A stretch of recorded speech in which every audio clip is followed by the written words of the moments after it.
መሄድ መቻል አለብን።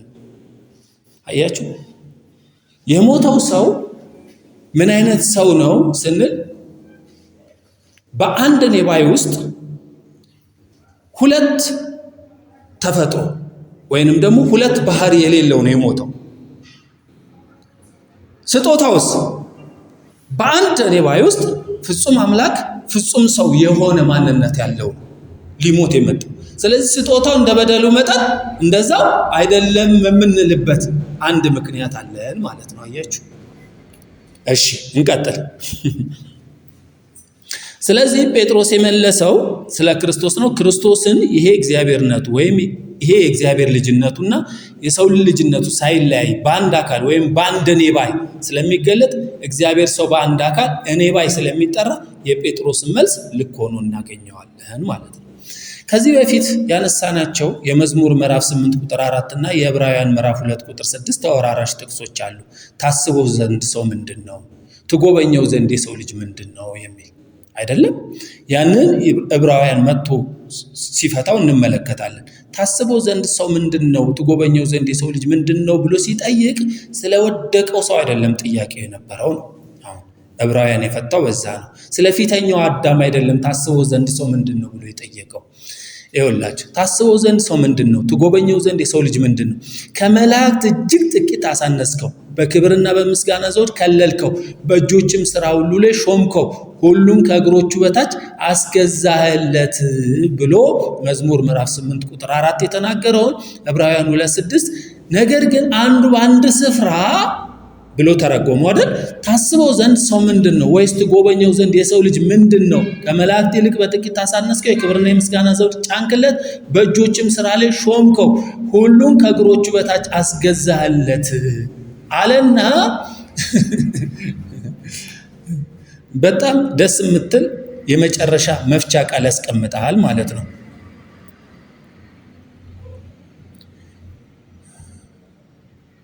ዕብራውያን 2:6 ቁጥር 9 ላይ ነገር ግን በእግዚአብሔር ጸጋ ቁጥር 8 ሁሉን ከእግሮቹ በታች አስገዛለት ብሎ መሰከረ። ሁሉ ከእርሱ በታች ባስገዛ ጊዜ ያልተገዛለት ምንም አልተወምና አሁን ግን ሁሉ እንደተገዛለት ገና እናይም። ቁጥር 9 ነገር ግን በእግዚአብሔር ጸጋ ስለ ሰው ሁሉ ሞትን ይቀምስ ዘንድ ከመላእክት ይልቅ በጥቂት አንሶ የነበረውን ኢየሱስን የሰው ልጅ ብሎ የፈታው ማንን ነው? ኢየሱስን። ከሞት መከራ የተነሳ የክብርና የምስጋና ዘውድ ተጭኖ እናየዋለን ብሎ ያስቀምጣል። ስለዚህ የሰው ልጅ ታስበው ዘንድ ሰው ምንድነው? ትጎበኘው ዘንድ የሰው ልጅ ምንድነው? ከመላእክት እጅግ ጥቂት አሳነስከው፣ በክብርና በምስጋና ዘውድ ከለልከው፣ በእጆችም ሥራ ላይ ሾምከው ተብሎ የተጠቀሰው የሰው ልጅ ማን ነው ብለን ስንል ማን ነው አለ የዕብራውያን ጸሐፊ በትርጓሜው የሰው ልጅ የምንለው ማንን ነው አለ? ኢየሱስን ነው አለ። ልብ በሉ ቁጥር 9 ያንን ነው የሚለው ማለት ነው። አሁን እንግዲህ ይሄ የሰው ልጅ የምንለው ወይም ደግሞ ሁለተኛው አዳም ወይም ሁለተኛው ሰው የምንለው ምንጩና መምጫው መነሻው ከየት ነው? ዮሐንስ ወንጌል ምዕራፍ 3 ቁጥር 13 እንደዚህ ይላል፣ ከሰማይ ከወረደው በቀር ወደ ሰማይ የወጣ ማንም የለም ይላል። ስለዚህ ከሰማይ የወረደው ነው ወደ ሰማይ ምን ያለው የወጣው። ከሰማይ ከወረደው በቀር ወደ ሰማይ ወጣ ማንም የለም ይልና እርሱም በሰማይ የሚኖረው የሰው ልጅ ነው ይላል። አሁን እዚህ ጋራ አውዳዊ ትርጓሜ ስንሰጥ በጠቅላላ አንዷን ነገር ብቻ ቆርጠን ስንሰጥ ለራሳችን ሽንፈት ነው የሚሆንብን። ነገር ግን እንደ እውነተኛ መጽሐፍ ቅዱስ አጥኚዎች የዚችን ነገር ጠቅላላ ትርጉም ማየት አለብን። ከሰማይ ከወረደው በቀር ወደ ሰማይ የወጣ የለም ነው የሚለው።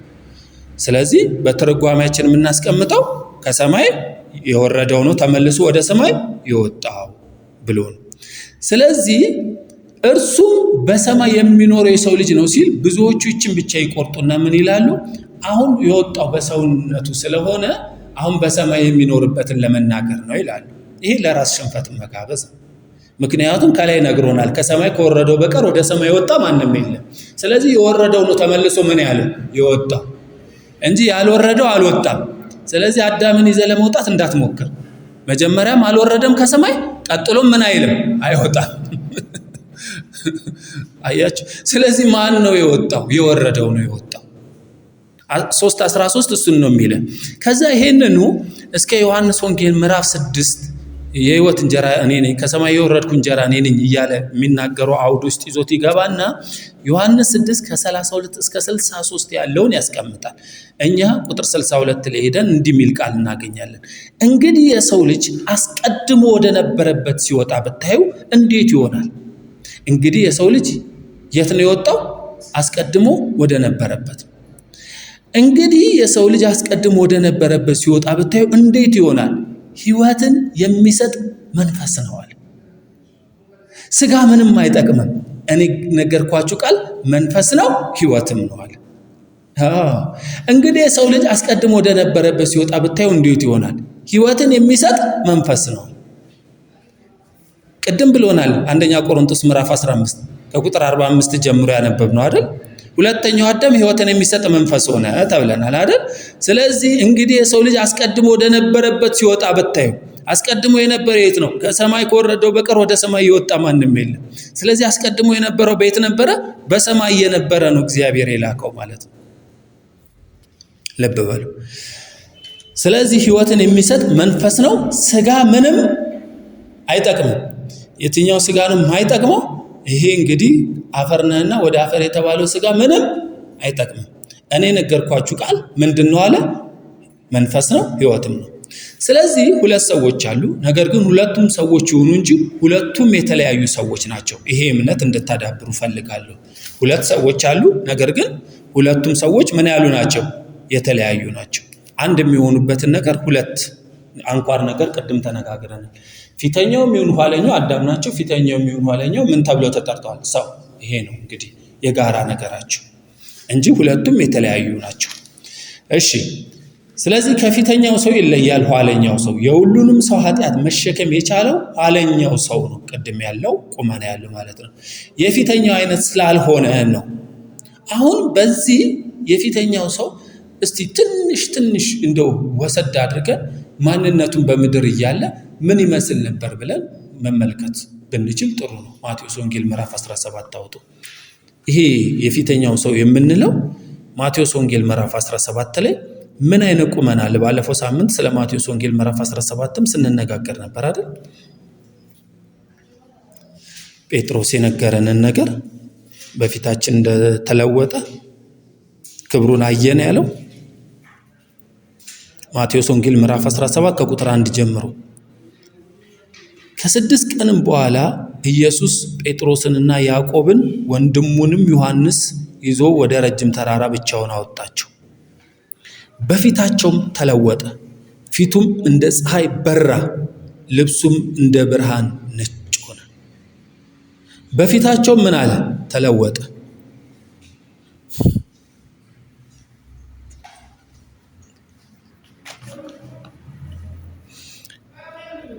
ከ6 ቀንም በኋላ ኢየሱስ ጴጥሮስንና ያዕቆብን ወንድሙንም ዮሐንስን ይዞ ወደ ረጅም ተራራ ብቻውን አወጣቸው። በፊታቸውም ተለወጠ፣ ፊቱም እንደ ፀሐይ በራ፣ ልብሱም እንደ ብርሃን ነጭ ሆነ። እነሆም ሙሴና ኤልያስ ከእርሱ ጋር ሲነጋገሩ ታዩአቸው። ቁጥር 4 ጴጥሮስም መልሶ ኢየሱስን ጌታ ሆይ በዚህ መሆን ለእኛ መልካም ነው። ብትወድስ በዚህ 3 ዳስ አንዱን ለአንተ አንዱንም ለሙሴ አንዱንም ለኤልያስ እንስራ አለ። ቁጥር 5 እርሱም ገና ሲናገር እነሆ ብሩህ ደመና ጋረዳቸው።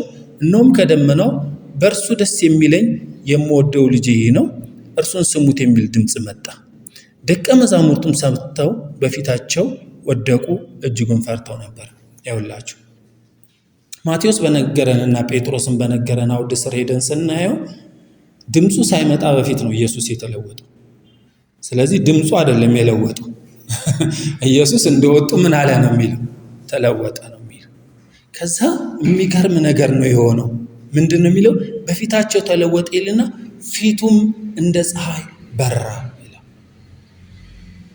ልብሱም እንደ ብርሃን ነጭ ሆነ ይላል። እንግዲህ ይሄ ከገበያ የተገዛው ልብስ ሊሆን ይችላል አይደለም? በወቅቱ የለበሰው እንጂ እናንተና የሚሉት የሸረሪት ድርን ልብሱ አድርጎ አይነት ነገር ጨዋታ የለውም። ኤኒዌይ ፊቱ እንደ ፀሐይ ምን አለ? በራ። ልብሱም ነጭ ሆነ። ማን ነው እንደዚህ አይነት ማንነት ሊይዝ የሚችል? አሁን ይሄኛውን ሰው የፊተኛው ሰው አድርጋችሁ ከተመለከታችሁት የፊተኛው ሰው በየትኛውም ስፍራ ይሄንን ማንነት ሊጎናጸፍ አይችልም። ፊቱ እንደምን ሊበራ አይችልም? እንደ ፀሐይ ሊበራ አይችልም።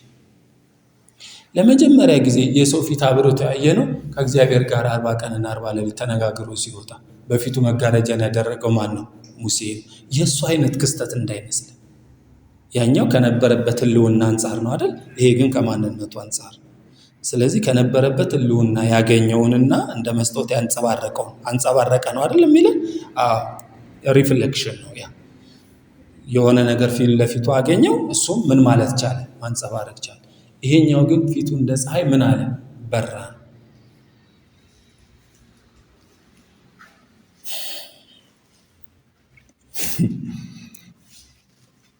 ስለዚህ መለወጥ የሚችልና ማንነቱ ግዙፍ የሆነ ማንነት ያለው ነው ይሄኛው ሰው ብለን የምንጠራው ማለት ነው። ከፊተኛው ሰው የተለየ አቋም የተለየ ማንነት ያለው እንደሆነ ልብ ልንል ያስፈልጋል። የሕዝብን ኃጢአት ለመሸከም የሚችል አቅም ያለው እንደሆነ ቅድም ተነጋግረናል።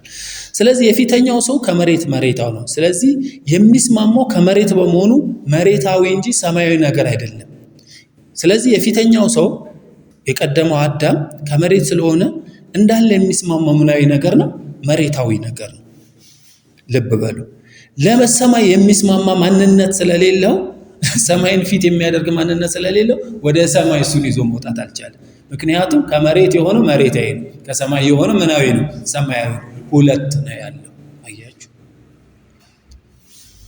ስለዚህ አሁን እኛ ስለ ሰማያዊ ነገር ስናስብ የምናስበው በቀደመው ማንነት ሆነን አይደለም። በዚህ በሁለተኛው ሰው ማንነት ሆነን ነው የሰማያዊን ነገር ማሰብ እንችላለን።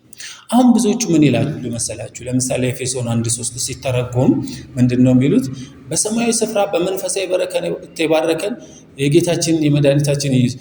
ሰውየው እዚህ በአዳማዊ ማንነት ሆኖ በመንፈሳዊ በረከት ግን የተባረኩ አድርጎ ይቆጥራል። በጣም ትልቅ ስህተት። አትችልም ብራዘር፣ እዛ መሄድ አትችልም። በዚህኛው አዳም ማንነት እዛ ሄደ ብለስድ ልትሆን አትችልም። ከሰማይ ከወረደው በቀር ወደ ሰማይ የሚወጣ ማንም የለም። ስለዚህ አንተ እዚህ ሆነ ሰማያዊ በረከት ልትይዝ አትችልም። መጀመሪያ የሚለወጠው ማንነት ነው። ከየት ወዴት እግዚአብሔር አሻገረ? የእግዚአብሔር ቸርነት፣ የእግዚአብሔር የምህረቱ ጉልበት፣ የእግዚአብሔር የደግነቱ ስፋት ማንነትን እስከ መስጠት የሚለው ነገር ነው የሚገርመኝ። እንነጋገራለን፣ እንቀጥል። ስለዚህ ለሰማይ የሚስማማ ማንነት የለም። ምክንያቱም ደግሞ የተሰራበት ኮምፖነንት በምድር ለምድር የሚስማማና ከምድር የሆነ ስለሆነ ነው። ለዚህ ነው ምድራዊ አካል አለ አለ፣ ደግሞ ሰማያዊ አካል አለ ብሎ ቃሉ ያለው ለዚህ ነው። አንደኛ ቆሮንቶስ ምዕራፍ 15 ነው ያነጻጸራለን። ምን አለ አለ? ምድራዊ አካል አለ፣ ደግሞም ሰማያዊ አካል አለ ብሎ አስቀመጠልን። አሁን እንግዲህ ይሄንን ይዘን ነው ይሄንን መንደርደሪያ ይዘን ወደ ዮሐንስ ወንጌል ምዕራፍ 1 ቁጥር 14 መምጣት ያለብን። አሁን እኛ በዶክትሪናችን ከሌሎች የሚለየንን ነገር እዚህ ጋር እናገኛለን። ለዚህ ነው ሰዎች እኛን እንትን ሲሉን ሲያዳምጡን እስከ መጨረሻው ቢሰሙን ደስ ይለኛል የምለው ለዚህ ነው። ተንደርድረው ላይክም ኮሜንት ምንም ከማድረግ ትንሽ ጊዜ ሰጥተው ቢሰሙን ጥሩ ነው ብዬ የምናገረው በዚህ ምክንያት ነው። ዮሐንስ ወንጌል ምዕራፍ 1:14 ሁላችንም የምንስማማበት አንድ ቃል አለ። ምን የሚል ቃል?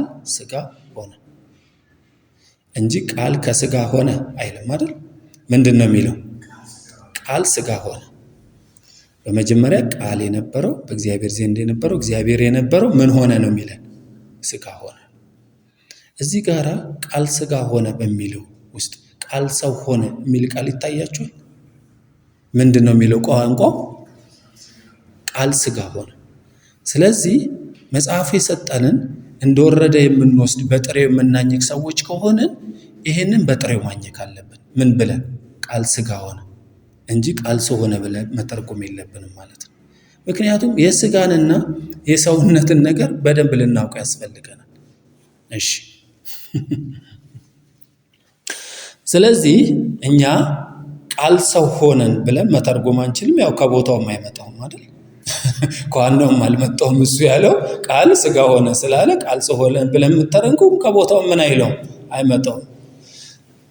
አሁን እዚህ ቦታ ያለው ፍለሽ የሚለውን ቃል ያው የምታደምጡ ሰዎች ሳርክስ ብሎ ነው የግሪክ ቋንቋ የተረጎመው። ስለዚህ ሳርክስ ማለት ምን ማለት እንደሆነ ሁላችንም እንለያለን። ከነፍስም ከመንፈስም የተለየ ነገር እንደሆነ ሁላችንም እናውቃለን ማለት ነው። ስለዚህ ክርስቶስ ሰውን ለማዳን ሰው ሆነ የሚለው ቃል በፍጹም አይመጣውም ማለት ነው። ክርስቶስ ሰውን ለማዳን ምን ሆነ? ሰው ሆነ የሚለው ቃል በፍጹም አይመጣውም። በፍጹም አይመጣውም። ይህችን ነገር በደንብ ልንጠነቀቅ ያስፈልጋል ማለት ነው። ምክንያቱም እሱ በመጀመሪያ ምን ነበረ? ሰው ነበር። ሰው ነበረ በአማርኛ ሰው ነበረ። ይህንን ሺህ ጊዜ መናገር እንፈልጋለን። አሁን ብዙ ሰዎች ጋራ ከድንግል ከመውለድ ጋር ይህንን ነገር ያያይዟታል እና በመጀመሪያ ከድንግል ጋር የሚያያዘው ጥቅስ ሉቃስ ምዕራፍ 1 ቁጥር 35 ነው። ከአንቺ የሚወለደው ቅዱስ የእግዚአብሔር ልጅ ይባላል አለ አይደል? ከአንቺ የሚወለደው የሰው ልጅ ይባላል አላለም? ከአንቺ የሚወለደው ቅዱስ የማን ልጅ? የእግዚአብሔር ልጅ ይባላል። እሺ፣ ስለዚህ እዚህ ጋር ብንመጣ ድንግል የወለደችው የማን ልጅ ነው? ስለዚህ ቃል ነው ምን የሆነው? ስጋ የሆነው። አሁን ከማርያም ከስጋዋ ስጋ ከነፍሷ ነፍስ ከደሟ ደም ወስዷል የሚለውን ቋንቋ እንፈልገው። ሁላችንም እንደው በትህትና እንፈልገው። ምክንያቱም መንፈስ ቅዱስ ከአንቺ የሚወለደው ቅዱስ የእግዚአብሔር ልጅ ይባላል። መንፈስ ቅዱስ በአንቺ ላይ ይመጣል፣ የልዑልም ኃይል ምን ይልልሻል? ይጸልልልሻል። አሁን ማርያም ጋር እንሄድና ማርያምን ጥያቄ እንጠይቃለን። በመጀመሪያ እንግዲህ ኢየሱስ ክርስቶስ ከይሁዳ ነገድ እንደመጣ ግልጽ ነው አይደል? ማርያም ከምን ነገድ ናት ነው የሚለው የመጀመሪያው ጥያቄ የሚመጣው። ምክንያቱም ዘሩ መምጣት ያለበት እየተዋረደ የመጣው ከእነ አብርሃም ጀምሮ አይደል? ብለድ ላይኑን በፊት ስናጠና በይሁዳ ዘር ነው አይደል የመጣው። ከይሁዳ ነገድ የሆነው አንበሳ ነው አይደል የተባለው። ስለዚህ ማርያም የዘሩ ትብብር ወይም ደግሞ የስጋ መምጫው መስመር ልትሆን የማርያም ከየትኛው ዘር ናት ብለን እንጠይቃለን። አሁን ስለ ማርያም የተገለጸ እንዲና እንዲያ የሚል ነገር ስለማናገኝ አንድ ግን ትንሽ እንድች ያለች መስመር እናገኛለን አይደል? በጸነሰች ጊዜ ዘመዷ ማን ጋር ሄደች? ኤልሳቤት። እሺ፣ አንድ አገኘን። ኤልሳቤት ምኗ ናት? ዘመዷ ከሆነች ኤልሳቤት እናገኛለን። ኤልሳቤት ደግሞ ምናዊ እንደሆነች እናውቃለን፣ ሌዋውያን እንደሆነች እናውቃለን። ስለዚህ ማርያም ወስደን የምናስቀምጣት የምን ዘር ውስጥ ነው? የሌዊ ዘር ውስጥ ነው። ዘመዷ ስለሚል እንግዲህ የስጋ ዝምድና ካለ ነው ዝምድና የሚባለው። አላቅም ሌላው በዚህ መንገድ ስታችኋል ካሉ እንታረማለን። ግን ልናገኝ የምንችለው ይህን መስመር ብቻ ስለሆነ ዘመዷ ስለሚል ዘመዷ ጋር ሄደን ቼክ ስናረጋ ዘመዷ ሌዋዊ ነች። ስለዚህ ኢየሱስ ክርስቶስ ከይሁዳ ነገድ የመጣ ስለሆነ ከማርያም ከስጋዋ ስጋ ከነፍሷ ነፍስ ቢነሳ ከደሟ ደም ቢወስድ ምናዊ ነው የሚሆነው? ሌዋዊ ነው የሚሆነው። የይሁዳ ነገድን አያሟላም እና ከይሁዳ ነገድ የሆነው አንበሳ እሱ አይደለም ብለን ልንክደው እንግዲህ ደግሞ ኦኬ። እሺ፣ እንመለስ እንደሱ ካልሆነ። እሺ፣ እንግዲህ ማርያም ሌዋዊ ከሆነች ዮሴፍን ደግሞ ቼክ እናደርገዋለን። ዮሴፍ እንግዲህ አባቱ ለመሆን ምን መስጠት አለበት? ዘር መስጠት አለበት አይደለም? ዘሩን ሰጥቷል ወይ? ኢየሱስ ክርስቶስ በስጋ ባዮሎጂካሊ አባቱ ነው ወይ? ነው እንዴ? ባዮሎጂካሊ ምኑ አይደለም? አባቱ አይደለም። ስለዚህ አሁን እዚህ ጋር ስንመጣ ባዮሎጂካሊ ማርያምንም ባዮሎጂካሊ ዮሴፍንም አይነካም። ይሄ ማን? ኢየሱስ ክርስቶስ። ስለዚህ አሁን እኔና እናንተ የምንጠይቀው ታዲያ ኢየሱስ ክርስቶስ ስጋ መጣ። አሁን ግራ ገብቷቸው ነው አስተማሪዎችም ከስጋዋ ስጋ ከነፍሷ ነፍስ ይህንን ጥያቄ እኮ ያውቁታል። ይህንን መስመርም ያውቁታል። ከዚህ በፊት የነበሩ አባቶች ሲፏከቱበት የነበረ ግን ሁለተኛው ሰው የሚለውን ነገር ስጋውን ይዞ መጥቷል፣ በስጋ ተገልጧል የሚለውን ቋንቋ መጽሐፍ ቅዱሳዊ ክህደት ተፈጽሞበታል ብዬ ነው የማስበው። ሰምታችሁኛል? የእግዚአብሔር ልጅ በስጋ ተገለጠ የሚለው ቋንቋ ምን ተፈጽሞበታል? ከፍተኛ ክህደት ተፈጽሞበታል ማለት ነው። ምክንያቱም ሰው የምንለው ሰውኛ በፊተኛው ሰው መልክ ካልመጣ በስተቀር በኋለኛው ሰው መልክ የመጣውን ማወቅ አልቻልንም፣ መገንዘብ አልቻልንም። አሁን በፊተኛው መልክ ነው እኛ ልናየው የምንፈልገው። ለምሳሌ አዳም ብንወስደው አዳም ከማን ስጋና ከማን ደም ነስቶ ነው? ከማን ነው ስጋ የነሳው? ከማን ነው ደም የነሳው? ከማን መንፈስ ወይም ነስቶ ነው? እናትና አባት ነበሩት እንዴ?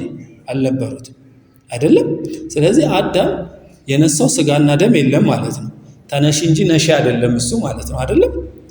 ስለዚህ የፊተኛው አዳም ከተፈጠረበት ከመጀመሪያው ጀምረውን ስናየው ተነሺ እንጂ ምን አይደለም ማለት ነው፣ ነሺ አይደለም ማለት ነው። የነሳ የለውም። እግዚአብሔርም ሰውን ከምድር አፈር አበጀው፣ የሕይወትን እስትንፋስ እፍ አለበት፣ ሰውም ሕያው ነፍስ ያለው ሆነ። ሁለተኛውን ግን ሰው ሲሰራ ከጎኑ አጥንት ወስዶ ስፍራውን በስጋ ዘጋው። ሔዋንን ሲያመጣ አይደል ምንድን ነው የወሰደው? አጥንት። ያችን የወሰዳትን አጥንት ሳይት አድርጎ ሰራት፣ ወደ አዳም አመጣት። እቺ ስጋ ከስጋ አጥንቷ ከአጥንቴ ከሰው ተገኝታለችና ምን ትበላለ? ሴት ትባላል። ሰው አልሆነችም። መጀመሪያውኑ ከምን ስለተወሰደች? ከሰው ሰውነት። እንቀጥልሽ። እንግዲህ ስለ ክርስቶስ ስንነጋገር ሕይወትን የሚሰጥ መንፈስ ነው ስለሚል ሁላችንም ከእርሱ መንፈስ ያገኘነው ሕይወትን ነው። ስለዚህ የፊተኛው ሰው ሕይወትን መስጠት አይችልም ነበር። ይሄ ሕይወት የሁለተኛው ሰው በመሆኑ እንግዲህ ተመኑንና ልኬቱን ቅርጹን ማወቅ አልቻልንም ማለት ነው። እሺ አሁን ቅድም ያነሳናትን ሐሳብ እዚህ ጋር ነክተናት እንለፍ፣ በእንጥልጥል እንዳላቆምባችሁ። ሁለተኛ ዮሐንስ ምዕራፍ 1 ቁጥር 7 ላይ ብዙ አሳቾች ወደ ዓለም ገብተዋልና እነርሱም ኢየሱስ ክርስቶስ በስጋ እንደመጣ የማያምኑ ናቸው። ይህ አሳቹና የክርስቶስ ተቃዋሚ መንፈስ ነው ይላል። ዮሐንስ ድገሙ። ከስጋ መጣ ነው ያልከን ወይስ በስጋ መጣ ነው ያልከን?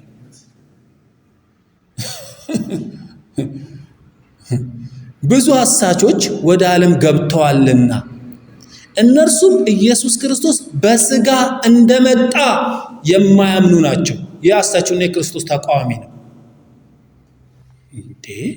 እንግዲህ ከድንግል ማርያም ከስጋዋ ስጋ ነስቶ ከደሟ ደም ነስቶ ከነፍሷ ነፍስ ነስቶ እያልን ስንነጋገር ዮሐንስ እንዴት ነው ይሄ ነገር ይመጣዋል ወይ? ይመጣዋል ወይ ሲል እኛ አሁን በሁለት ነገሮች መካከል አቆመን። በምን መካከል አቆመን? ከድንግል ማርያም ከስጋዋ ስጋ ነስቶ ከደሟ ደም ከነፍሷ ነፍስ ነስቶ በሚሉትና አይ ብዙ አሳቾች ወደ ዓለም ገብተዋል እነርሱም ኢየሱስ ክርስቶስ በስጋ እንደመጣ የማያምኑ ናቸው። የአሳቹና የክርስቶስ ተቃዋሚ መንፈስ ነው ሲል በስጋ ነው የመጣው በሚሉት መካከል ቆመናል። በሁለት ሐሳብ እናነክሳለን እንበልን።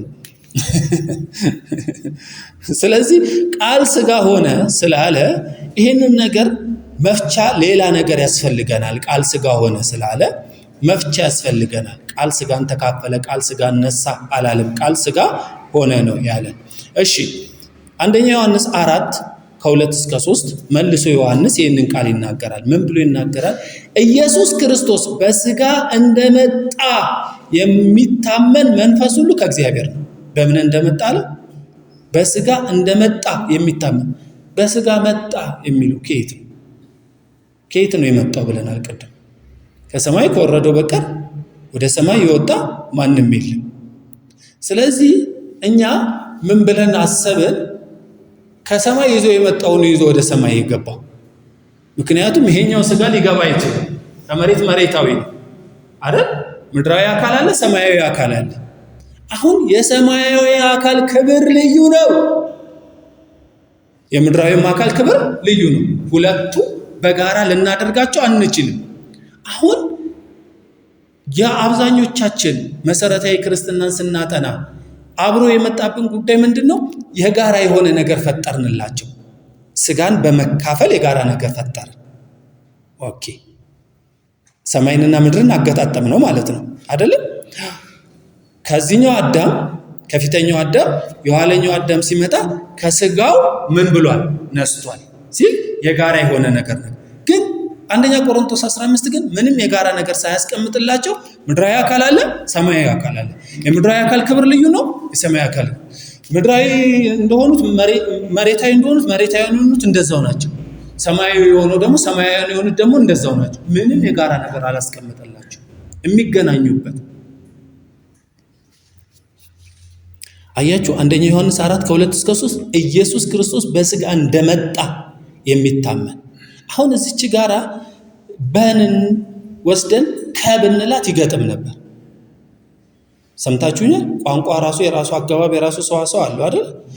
ምንድነው የሚለው? ኢየሱስ ክርስቶስ በስጋ እንደመጣ የሚታመን መንፈስ ሁሉ ከእግዚአብሔር ነው ይላል። ኢየሱስ ክርስቶስ ከስጋ እንደመጣ የሚታመን መንፈስ ቢል ኖሮ ከምን ወስዷል እንላለን? ከስጋ ተካፍሏል የሚለውን ነገር እናገኛለን ነበር። ኢየሱስ ክርስቶስን በስጋ እንደመጣ የማይታመን መንፈስ ሁሉ ከእግዚአብሔር አይደለም ይላል። ስለዚህ ከማርያም ስጋና ደም ነሳ የሚል አንድም ቦታ የለም።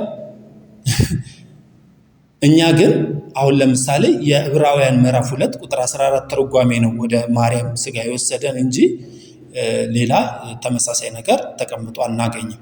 ስለዚህ ሁላችንም በዚህ ላይ ድጋሚ እንድናስብበት ድጋሚ እንድናጠና ይህንን የምትሰሙኝ በሙሉ በእነዚህ በሁለት ቃሎች መካከል ያለውን አንድነትና ልዩነት በትክክል እንድናስተውል በፊተኛው ሰውና በኋለኛው ሰው ያለው መስተጋብር ምንድነው፣ ልዩነቱስ ምንድነው ብለን በትህትና እንድናጠና አደራ እላለሁ።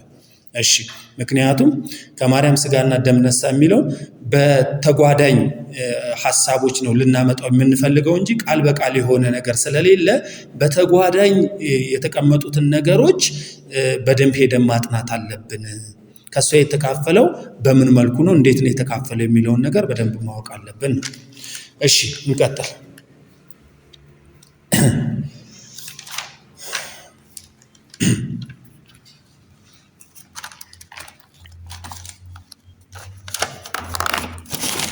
አሁን ይሄ ነገር ለምንድን ነው ማንሳት ያስፈለገን መሰላችሁ? ትልቁ ነገር እያወራን ያለነው ስለ መስቀል ስራ ስለሆነ ከድነታችን ጋር በጣም ተጓዳኝ የሆነ እንደውም በጣም ትልቁም ነገር ስለያዘ ያንን ለመንካት ነው እነዚህ ነገሮች ማንሳት ያስፈለገን ማለት ነው። እንግዲህ የኢየሱስ ስጋ አለ። ከሰው ስጋ ጋር አንድ ከሆነ ፍጻሜውም ሊሆን የሚችለው አንድ ነው። ለምሳሌ መክብብ ምዕራፍ 3 ከቁጥር 19 እስከ 20 ያለውን ምን ይላል? የሰውና የእንስሳ ስጋ አንድ ነው ይላል። ሁለቱም ከአፈር ነው፣ ሁለቱም ወደ አፈር ይመለሳል ይላል። የሰውና የእንስሳ ስጋ ስንት ነው? ሁለቱም ከምንድን ነው? ወዴት ይመለሳል? ታዲያ እንግዲህ የሰው ስጋ ከነሳ የሰው ስጋ ከወሰደ ከቃሉ ጋራ እንዴት ነው የምናያይዘው? የሰው ስጋ ከሰው ስጋ ጋር የኢየሱስ ክርስቶስ ስጋ አንድ ከሆነ ከመዳን ጋር ያለንን ግንኙነት አደጋ ውስጥ ይከተዋል ማለት ነው። ምክንያቱም ዕብራውያን ምዕራፍ 10 ቁጥር 4 ምን ይላል መሰላችሁ? የኮርማዎችና የፍየሎች ደም ኃጢአትን እንዲያስወግድ የማይቻል ነው ይላል። እንግዲህ ስናቀርብ የነበረው የፍየልና የኮርማ ደም ነበር አይደል? ኃጢአትን ማስወገድ አይችልም። ለምን? መውጣት አይችልም። ሰምታችሁኛል? ስለዚህ እዚሁ ምድራዊ ቤተ መቅደስ ውስጥ ምድራዊ አገልግሎትን ሲሰጥ የነበረ ሰማያዊ መቅደስ ውስጥ ሰማያዊ አገልግሎት መስጠት አይችልም ነበር። መሻገር የሚችል አይደለም። ከምን? ከመሬት ስለሆነ ምናዊ ነው፣ መሬታዊ። አሁን እኛ ምን ያስፈልገናል ማለት ነው? ለሰማያዊቱ መቅደስ የሚበቃ ሰማያዊ። ስለዚህ የኢየሱስ ክርስቶስን ስጋ በማቅረብ አንድ ጊዜ ተቀድሰናል አይደል? የቀረበው የማን ስጋ ነው? የዚህኛው ከሆነ ከአፈር ስለሆነ የት ነው የሚቀረው? አፈር ነው የሚቀረው። አሁን ትንሣኤን እግዚአብሔር ለአፈር የሰጠው ትንሣኤ እንዳይመስላችሁ። የእግዚአብሔርን አሰራር የተደበላለቀ እንዳናደርገው እግዚአብሔር ለአፈር ትንሣኤን የሰጠው እንዳይመስላል። አፈር ነህና ወዴት ትመለሳለህ ተብሏል። ድምዳሜ በየትኛውም ዘመን ውስጥ በየትኛውም ጊዜ ውስጥ አፈር ነው። ስለዚህ የእንስሳም ስጋ የሰውም ስጋ ስንት ነው አለ? አንድ ነው። ሁለቱም ከአፈር ነው። ወዴት ይመለሳል? ወደ አፈር ይመለሳል። ታዲያ በሰማይ የቀረበው አይሁዳውያን የኢየሱስ ክርስቶስን ስጋ በማቅረብ አንድ ጊዜ ተቀድሰናል ብለው የመሰከሩለት ስጋ የትኛው ስጋ ነው? አይ በሱ ስጋ ነው የዘላለም ቅድስና የሚገኘው። እሱም በማቅረብ ነው ላይ መቅደስ የሚገባው ከላይ ምን ያለው ነው የመጣው ስለሆነ ያንን በደንብ ልንረዳ ያስፈልጋል ማለት ነው። ስለዚህ ፊተኛው ሰው ስጋው ከአፈር ስለተበጀ መሬት የተባለ፣ ሁለተኛው ሰው ከመንፈስ ቅዱስ ስለተጸነሰ ከሰማይ የተባለ። ከወንድ ፈቃድ ወይም ከሰው ፈቃድ ምን አላለም አልተገኘም። ባዮሎጂካል መስመር የለውም፣ አንድነት የለውም፣ ቁርኝት የለውም። አሁን ብዙዎቹ ታዲያ ከሰው ጋራ ግንኙነት ከሌለው ሰውን እንዴት ሊያድን ይችላል? ከሰው ጋር የሚያገናኝ አንድ ነገር አለ። እሱ ምንድን ነው? እንጂ በስጋና በደም የግድ መግባባትና መጋባት መዛመድ መጣመር የለበትም። ይሄኛው መስመሩ ሌላ ነው፣ የዚህኛው መስመር ሌላ ነው። ይሄኛውን ለመታደግ ግን ምን አለ መጣ። ከዛ ይሄኛውን ታድጎ ምን አደረገው ሲባል መጀመሪያ እንደ ቅድሙ አድርጎ ያልወደቀው አዳም ፍጥረታዊ ሰው አድርጎ አቆመው። መምረጥ የሚችል ቁመና ሰጠው ይላል። የእግዚአብሔር ጽድቅና የእግዚአብሔር ዳኝነት በትክክል ይፈጸም ዘንድ መምረጥ የሚችል ቁመና ሰጠው። ሰውን አነቃው። ከዛም በኋላ ወንጌል ይሰበክለታል። ሰው ወይ የእግዚአብሔርን ጽድቅ የክርስቶስ ኢየሱስን ሕይወት ይመርጣል፣ አለበለዚያ ደግሞ የክፋትን መንገድ ምን ይላል ይከተላል። ከነቃ በኋላ ነው ምርጫው፣ ከነቃ በኋላ ነው ወንጌሉ፣ ከነቃ በኋላ ነው ትምህርቱ፣ ከነቃ በኋላ ነው ስብከቱ። ስለዚህ የክርስቶስ ኢየሱስ ስራ ለስንቱ የተሰራ ነው? ለሁሉም የተሰራ ነው። የሞተው ነው የተነሳው። ልብ በሉ፣ የሞተው ነው የተነሳው። ስለዚህ ይሄኛው ሞተ፣ ይሄኛው ምን አለ ተነሳ። ይዞት የመጣው ነው የሞተው ነው የተነሳው ነው ተመልሶ ምን ያለ የትገባ። አሁን እኛ ከዚህ ጋር ምን አለ የእግዚአብሔርን ጽድቅና የእግዚአብሔርን ሕይወት ስንመርጥ የዚህኛው አካል ብልቶች እንሆናለን። የዚህኛው የአካል ክፍሎች እንሆናለን። የየትኛው ሰው? የሁለተኛው ሰው። የእሱ ስጋ ነው የሚቀርበው በእግዚአብሔር ፊት። የእሱ ስጋ ነው በእግዚአብሔር ፊት የሚታየው። የእሱ ስጋ ነው የጽድቅ ስጋ። የእሱ ስጋ ነው የጽድቅ ዘር። የእሱ ስጋ ናት ያቺ የስንዴዋ ቅንጣት፣ ከላይ የመጣችው የስንዴዋ ቅንጣት። እሷን በመዝራት አይደል ሁሉን ያጨደው፣ ሁሉ በሁሉ የሆነው እሷ እችኛዋ ዘር ናት። እሷ ለምንለው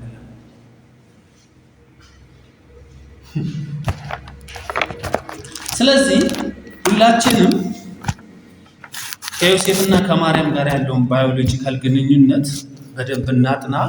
ከእንደገና ደግሞ የአብርሃምን ዘር ይዟል ሲባል የተስፋ ቃል ዘር ምንድን ነው ብላችሁ አጥኑ። ይሄ ገላትያ ምዕራፍ 3 እና ምንድነው ሮሜ ምዕራፍ 4 ላይ የተጠቀሱትን የአብርሃም ዘር የሚላቸውን ነገሮች ከክርስቶስ ጋር በምን ያያያዘው የተስፋው ቃል ዘርስ ምን ማለት ነው የሚለውን ነገር እናንተም ገብታችሁ እንድታጠኑ በራሳችሁ ደግሞ የመንፈስ ቅዱስን አብሮት እንድታገኙ አደራ ማለት እፈልጋለሁ።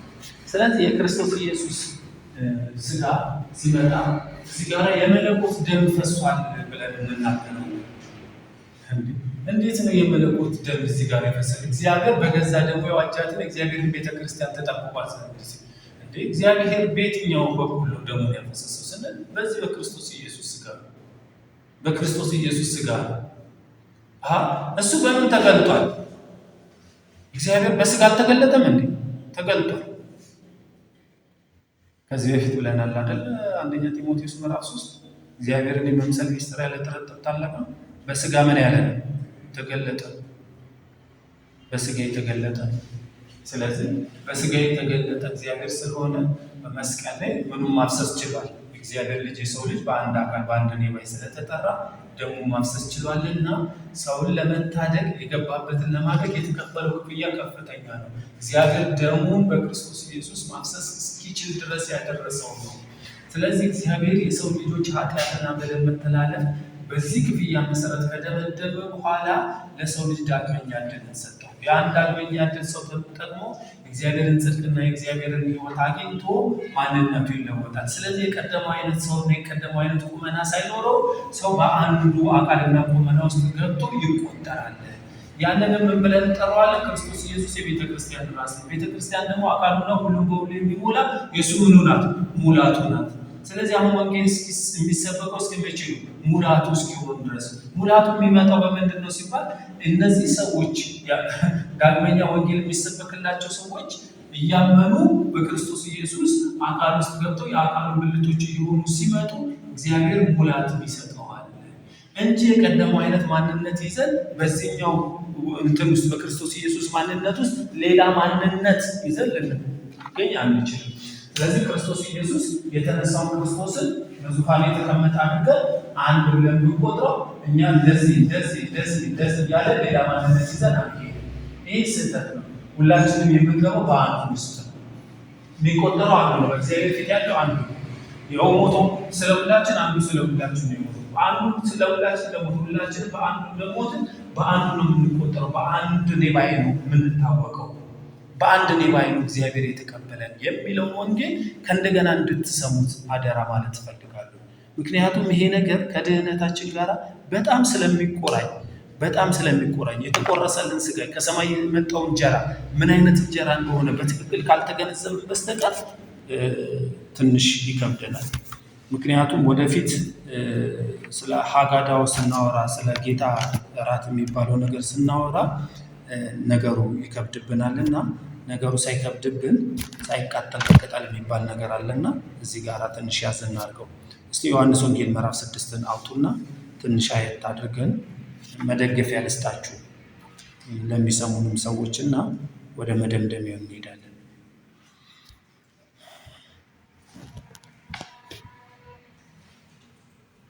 ከቁጥር 32 ጀምሮ እናንብበው።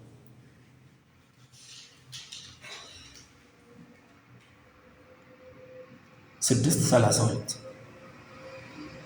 ኢየሱስም እውነት እላችኋለሁ እውነተኛ እንጀራ ከሰማይ የሚሰጣችሁ አባቴ ነው እንጂ ከሰማይ እንጀራ የሰጣችሁ ሙሴ አይደለም።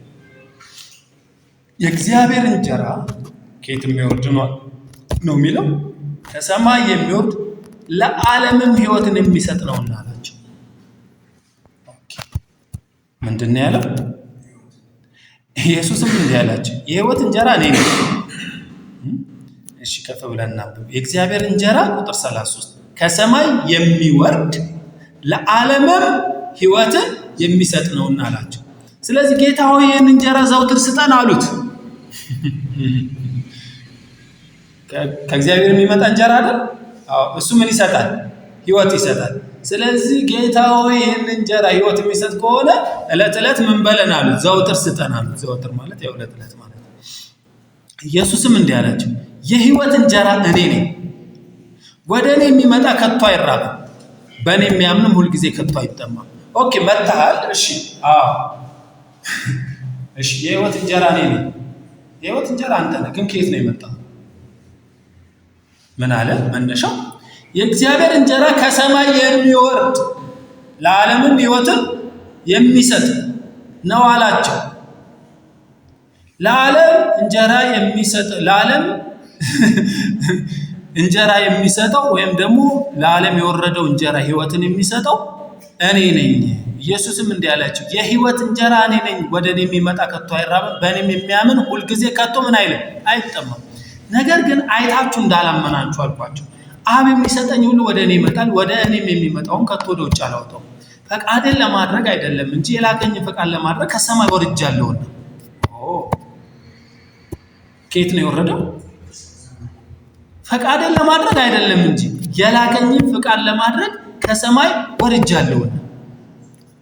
ቁጥር 39 ከሰጠኝም ሁሉ አንድስ እንኳን እንዳላጠፋ በመጨረሻው ቀን እንዳስነሳው እንጂ የላከኝ የአብ ፈቃድ የለም።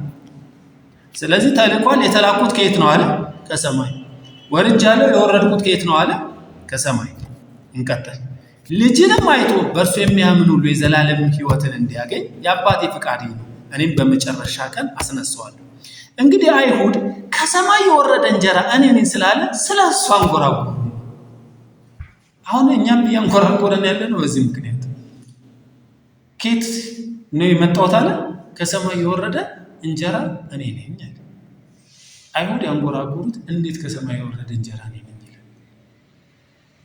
ምክንያቱም 40 ዓመት በልተዋል አባቶቻቸው አይደል? ከየት እየወረደ? ከሰማይ ምን እንጀራ። እዚህ 40 ዓመት የበላችሁትና በምድረ በዳ የሞታችሁት የትኛውን እንጀራ በልታችሁ ነው አለ? ይሄኛው እንጂ አንድን ምድራዊ እንጀራ በልታችሁ። ያ እንጀራ እኔ ነኝ። አንጎራጎሩ እንዴት? እሺ እንቀጥል። አባቱንና እናቱን የምናውቃቸው። አሁን ይሄ ነው ቁልፉ። እንግዲህ ችግሩ ይሄ ነው። አሁን ባዮሎጂካሊ አባትና እናቱ ይታወቃሉ። እሱ ደግሞ ከሰማይ ወርጃለሁ እያለ ነው። የቱን እንበል? ወይስ እንዳይሁድ ግግም እንበል? አባቱንና እናቱን የምናውቃቸው ይህ የዮሴፍ ልጅ ኢየሱስ አይደለምን? እንግዲህ ከሰማይ ወርጃለሁ እንዴት ይላል? በደንብ በቤታችሁ ገብታችሁ እናንተም አስቡ። እንዴት ከሰማይ ወርጃለሁ ይላል? ዛሬ ደግሞ ፓስተር ፈርቱና ኢየሱስ ክርስቶስ በስጋ ነው የመጣው፣ የተገለጠው በስጋ ነው እንዴት ይላል? እኛ ተካፈለ፣ ተቋረሰ፣ ናለ ስንል ከርመን እንዴት ይላል? እንዴት ትላለህ ኢየሱስ? እንዴት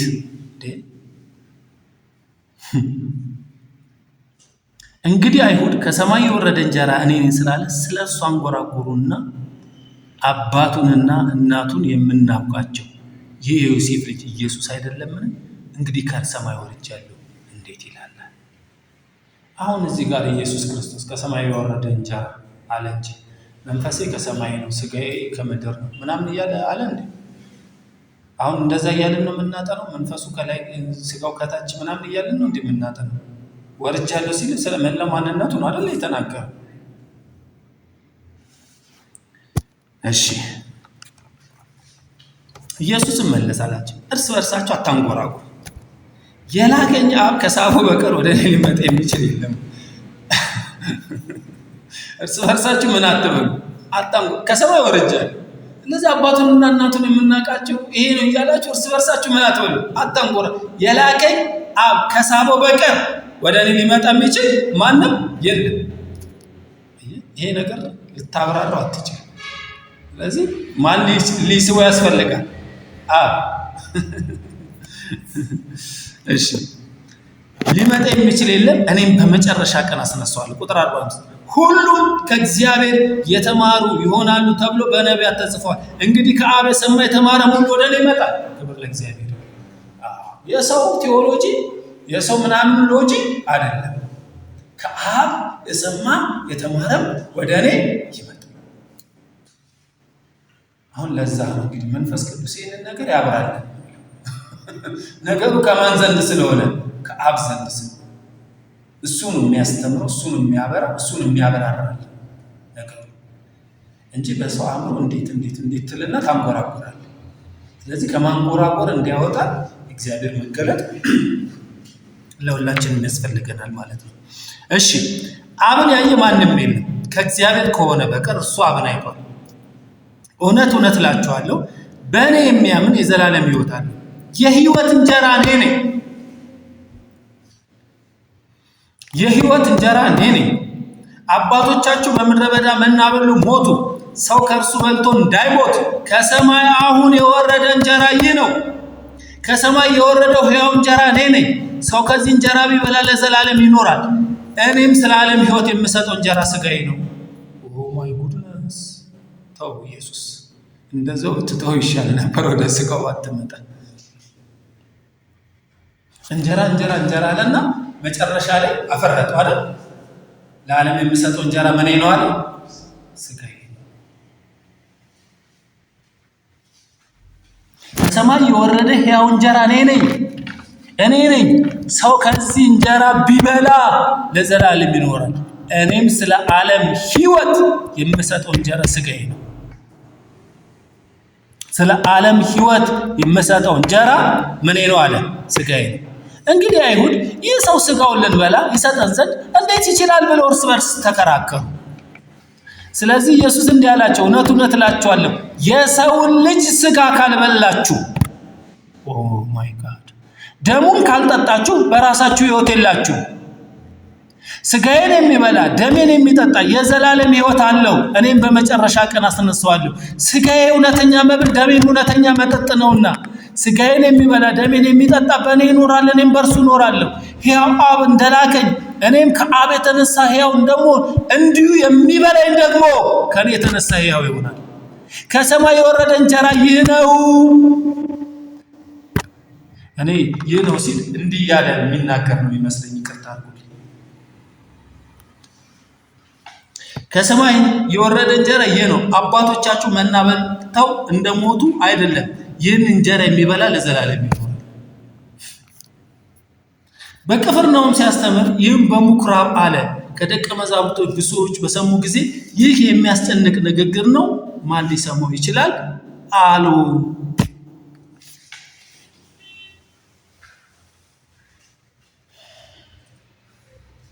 እንግዲህ ይሄ ዮሐንስ ወንጌል ምዕራፍ 6 ያላብራራው እኛ ገብተን ልናብራራው አንችልም።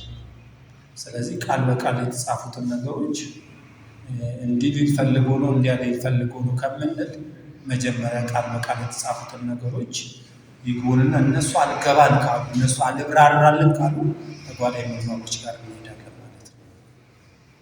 ተጓዳኝ ሀሳቦች ጋር፣ ደጋፊ ሀሳቦች ጋር ይህን የሚያበሩና የሚያብራሩ ምክንያቶች ጋር እንሄዳለን ማለት ነው። ይሄ ግን በስፋት የተዘረዘረ ስለሆነ ደጋፊ አብራሪም አብሪም የሚያስፈልገው አይመስለኝም። እሺ ቁጥር 61 ኢየሱስ ግን ደቀ መዛሙርቱ ስለዚህ እንዳንጎራጎሩ በልቡ አውቆ አላቸው፣ ይህ ያሰናክላችኋልን? እንግዲህ የሰው ልጅ አስቀድሞ ወደ ነበረበት ሲወጣ ብታዩ እንዴት ይሆናል? ጭራሽ አሁን እንጀራ ጭራሽ የሰው ልጅ እንዳንጎራጎሩ አውቆ ነው አይደል ያለው። ጭራሽ በዚህኛው አንጎራጎራችሁ ማለት ነው። ጭራሽ ወደ ነበረበት ሲወጣ ብታዩ እንዴት ነው? ወደ ነበረበት ወጣ። መጨረሻው ሰው አይደል? ምን ይላል እስቲ? አሁን እንታረቃለን።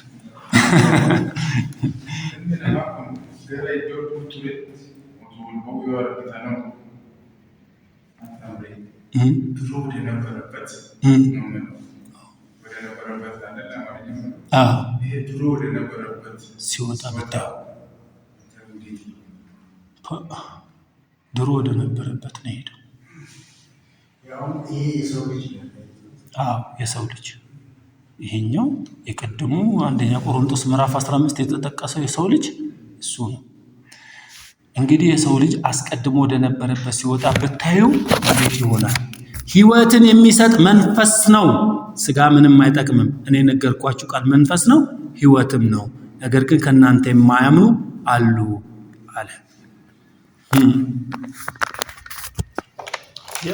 እንግዲህ የሰው ልጅ አስቀድሞ ወይም ድሮ ወደ ነበረበት ሲወጣ ብታዩ እንዴት ይሆናል? ምን ልትሉ ማለት ነው? በዚህ ከሰማይ ወረደ እንጀራ ባልኳችሁ ከተደነቃችሁ ካንጎረጎራችሁ የሰው ልጅ ድሮ ወደ ነበረበት ሲወጣ ብታዩ ምን ልትሉ?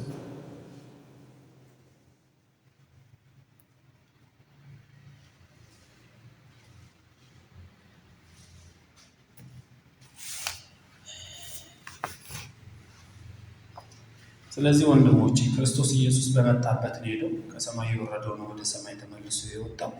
ስለዚህ በደህንነታችን ላይ ትልቅ እንደምታያለው የክርስቶስ ኢየሱስ በራሱ ማንነት መጣ፣ በራሱ ማንነት ተመልሶ ሄደ። ትላንትና ዛሬ ለዘላለም ያው የሆነ ማንነት ነው፣ የማይለወጥ ማንነት ነው። ለእኔ እንደውም እንግዳ ወንጌል የሚሆንብኝ ምን አይነት ወንጌል እንደሆነ ታውቃላችሁ? ሰው ለማዳን ሰው ሆነ የሚለው ያልነበረውን ባህሪ ነሳ የሚለው ነገር በጣም ይጎረበታል። ስለዚህ በፊት በአብ ዘንድ በመንፈሳዊ ሁኔታ የተቀመጠ አሁን ከዚህ የነሳውን ስጋ ይዞ በትንሣኤ በኩል ገባ ምናምን የሚል አስተምሮ ማምጣት በጣም ከባድ ነው። እንደዚህ አይነት ነገር ከባድ ነው። ለእኛ እንደውም እንደወረደ ክርስቶስ ያለው መቀበል ይሻላል። ምንም ሂሳብ አያስፈልገንም። እምነታችንን ጠንካራ ያደርገዋል። ያለምንም ውጣ ወረድ ያለምንም ሂሳብ መስራት ቃሉን እንደወረደ ተቀብለን እምነታችንን በዛ ላይ እናደርጋለን። ሌላ ደጋፊ ሀሳቦችን አንጥተን እናብራራ፣ ይህንን ነገር እናስፋው ካለን በጣም ከፍተኛ ነው የሚሆነው። ያልነበረውን ማንነት ነስቶ በዚህ ባልነበረው ማንነት አሁን በትንሣኤ ስጋ በምንለው የእግዚአብሔር አብ ወልድ ማንነት መንፈስ ቅዱስ የምንለው እግዚአብሔር የምንለው መጠሪያ ውስጥ አሁን ስጋ ይዞ ገባ የሚለው በፊት ያልነበረውን ይዞ ሲገባ የሥላሴ ትለን በጣም አስፈሪ ያደርገዋል። ያልነበረውን ነገር ይዞ ሲገባ ምክንያቱም ወደፊትም ደግሞ የሆነ ነገር ቢፈጠር የሥላሴ ማንነት ቅርጹ ተቀያያሪ እንደሚሆን ነው የሚነግረን። የሚለዋውጥ ማንነት እንዳለው ነው ያ መንበር የሚነግረን። ስለዚህ እንደዚህ አይነት ትምህርቶች እንግዳ እንዳይሆኑብን እስከ ዛሬ ድረስ ወጥረን ይዘናቸው ከነበሩ እግዚአብሔር ይመስገን አሁን እግዚአብሔር ተርኒንግ ፖይንት ካመጣ እኛ የምንለውን መብት ተቀበሉ ሰው ቃሉ የሚለውን እንመንና እንቀበል። ለዚያ አሳቾች ገብቷል። ኢየሱስ ክርስቶስ በስጋ እንደመጣ የማይታመኑ ናቸው እያለ ነው ዮሐንስና ምን ማለቱ ነው? ይሄ ነገር መብራራት ያስፈልገዋል። ይህንን ነገር የሚቀጥለው ሳምንት ስንገናኝ ትንሽ ሰፋ አድርገን ለማየት እንሞክራለን። እስከዛው ጊዜ ድረስ ግን እናመሰግናለን።